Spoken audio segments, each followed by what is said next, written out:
গত 2 জানুয়ারি 2026 তারিখ শুক্রবার সুন্দরবনের গোলকানন রিসোর্ট হতে কানরখাল সংলগ্ন এলাকায় কাঠের বোট যোগে ভ্রমণকালে 5 জন পর্যটক, একজন মাঝি এবং রিসোর্ট মালিক সহ 7 জন ব্যক্তিকে ডাকাত মাসুম মৃধার নেতৃত্বে একটি ডাকাত দল জিম্মি করে। ডাকাত দল 3 জন পর্যটক ও মাঝিকে মুক্তি দিলেও 2 জন পর্যটক এবং গোলকানন রিসোর্টের মালিককে জিম্মি অবস্থায় সুন্দরবনের অজ্ঞাত স্থানে নিয়ে যায় এবং 40 লক্ষ টাকা মুক্তিপণ দাবি করে। পরবর্তীতে রিসোর্ট কর্তৃপক্ষ বিষয়টি কোস্টগার্ডকে অবহিত করে। প্রাপ্ত তথ্যের ভিত্তিতে কোস্টগার্ড, নৌবাহিনী, পুলিশ ও র্যাবের সমন্বয়ে সুন্দরবনের বিভিন্ন এলাকায় সাঁড়াশি অভিযান এবং গোয়েন্দা নজরদারি জোরদার করা হয়। অভিযান চলাকালীন গত 3 জানুয়ারি 2026 তারিখ ডাকাত মাসুমের সহযোগী কুদ্দুস হাওলাদার, মোহাম্মদ সালাম বক্স এবং মহারাজ হাওলাদারকে সুন্দরবনের গোলকানন রিসোর্ট সংলগ্ন বিভিন্ন এলাকা থেকে আটক করা হয়। পরবর্তীতে গত 4 জানুয়ারি 2026 তারিখ সুন্দরবনের কৈলাসগঞ্জ এলাকা হতে ডাকাত সহযোগী আলম মাতাব্বরকে আটক করা হয়।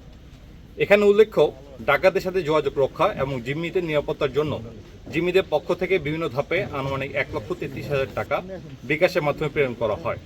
পরবর্তীতে খুলনা রূপসা থানাধীন পালেহাট এলাকা হতে গোয়েন্দা নজরদারি এবং ফিনান্সিয়াল ফুটপ্রিন্ট অনুসরণ করে বিকাশের মাধ্যমে মুক্তিপণের টাকা উত্তোলনকালে ডাকাত মাসুমের মা জয়নব বিবিকে ও বিকাশ ব্যবসায়ী অয়ন কুণ্ডুকে নগদ 81,400 টাকা সহ আটক করা হয়।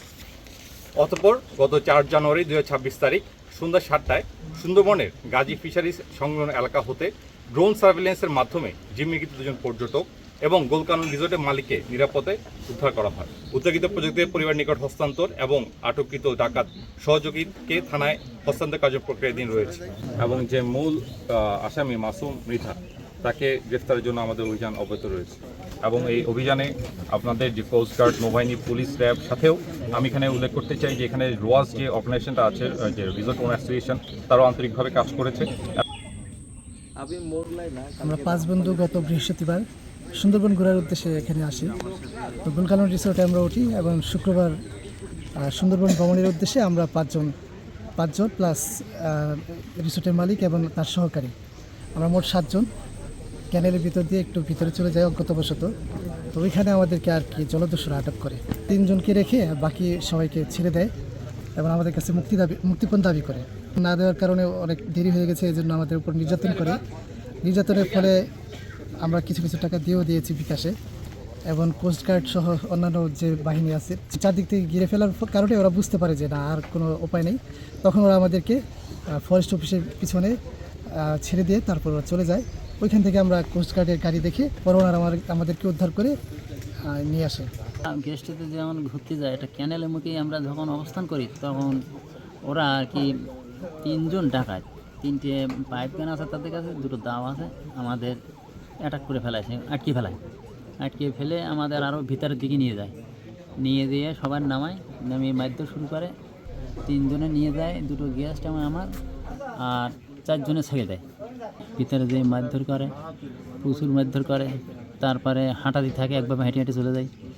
এখন আমরা স্বীকার করলাম, আমি 1 লক্ষ টাকা স্বীকার করলাম, হবে না, 20 লক্ষ টাকা দিতে হবে। তখন আরও মারধর, 20 লক্ষ টাকা নেবে। তখন আমার হাত বাঁধলো, মুখ বাঁধলো, 2 জনে বেদম পিটন।